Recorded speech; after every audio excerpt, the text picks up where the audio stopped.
हाय दोस्तों, बहुत बहुत स्वागत है मेरे चैनल में। मैं हूं गौरव, आप देख रहे हो मेरे चैनल बदनाम पैसा। आज हम बात करने वाले हैं राजेश स्पोर्ट्स के बारे में, क्वार्टर रिजल्ट 2025 के, या फिर ऐसा भी बोल सकते हैं Q2 2026। ठीक है, हम इसके बारे में जानने वाले हैं। अभी तक आपने मेरे चैनल सब्सक्राइब नहीं किया, सब्सक्राइब कर लीजिए, क्योंकि मैं वेल्थ क्रिएशन से रिलेटेड वीडियो बनाता रहता हूँ, जहाँ आपका पैसे आप सीखते हैं, पैसे से पैसा कमाना।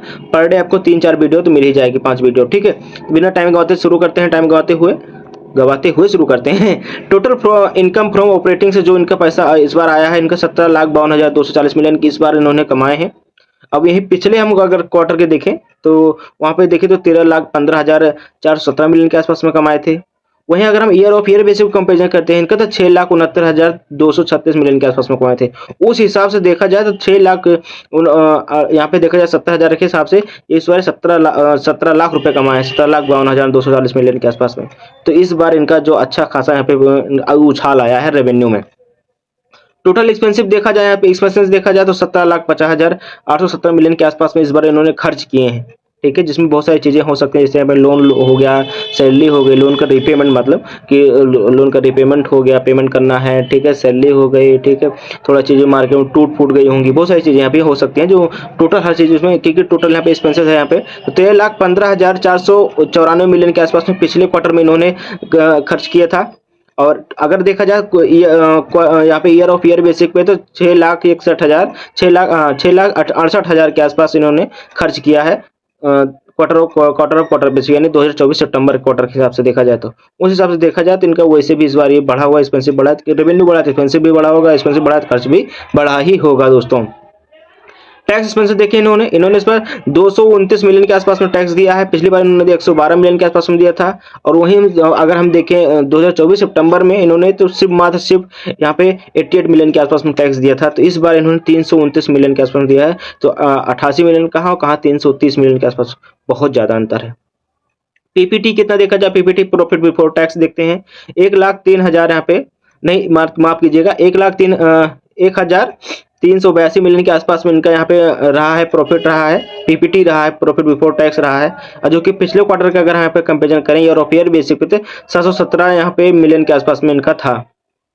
उस हिसाब से 7×14 लगभग इनका 198.95% बढ़ा है इनका इस बार पीपीटी। तो ये भी बहुत अच्छी बात है। डिप्रिसिएशन एंड अमोर्टेशन की अगर हम यहाँ पे बात करते हैं तो 248 मिलियन के आसपास में है अभी। ठीक है, और यहाँ पे 223 मिलियन के आसपास में 2024 सितंबर में था।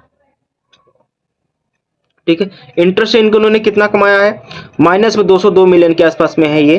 पिछली बार 179-80 मिलियन के आसपास में माइनस में थे, तो इस बार भी माइनस में है, इस बार भी माइनस में है। तो ये इंटरेस्ट रेट इनका फिलहाल इंटरेस्ट इनकम जो है माइनस में है।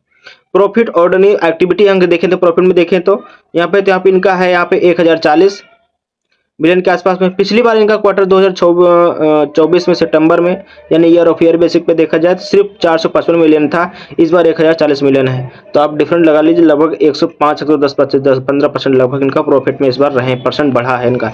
तो उछाल बहुत अच्छा खासा आया है।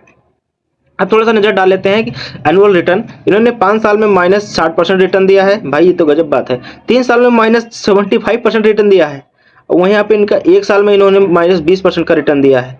मार्केट कैप इनकी 5,527 मिलियन के 27 करोड़ के आसपास में है इनका। ठीक है, ये तो ही मैंने आपको राजेश स्पोर्ट का आपको शॉर्टकट में बताया है। ठीक है, अब थोड़ा सा इनकी और नजर डाल लेते हैं। पी इनका 41 है, ईपीएस इनका 4.95 के आसपास में है। ठीक है, और इंडस्ट्री पी 63 के आसपास में है इनका। और यहाँ पे प्रॉफिट बुक वैल्यू, यहाँ पे प्रॉफिट टू बुक वैल्यू क्या बोलते हैं इसको, यही तो बोलेंगे, 0.35% के आसपास, 0.35 है। ठीक है, और इन्होंने उधार कितना ले रखा है, उधार ले रखा है 8,790 मिलियन के आसपास में, जो कि पिछले क्वार्टर के अगर हम यहाँ पे कंपेरिजन करें तो 9,233 मिलियन के आसपास पिछली बार था। उस हिसाब से इनका क्वार्टर इस बार घटा है, इसका बोरोइंग जो उधार है वो घटा हुआ है। ठीक है, क्योंकि कहा 9,333 मिलियन, इस बार कहा 8,790 मिलियन। वहीं लोन इनका इस बार कितना है, लोन इनका है यहाँ पे 2,924 मिलियन के आसपास में लोन है। पिछली बार इनका 2,825 मिलियन के आसपास में था। तो इस बार इनका मतलब लोन बढ़ा हुआ है, इस बार लोन अमाउंट जो है इनका यहाँ पे बढ़ा हुआ, लोन इन्होंने ज्यादा लिया है। टोटल एसेट देखें इनके पास कितनी है, तो 3,73,686 मिलियन के आसपास में है।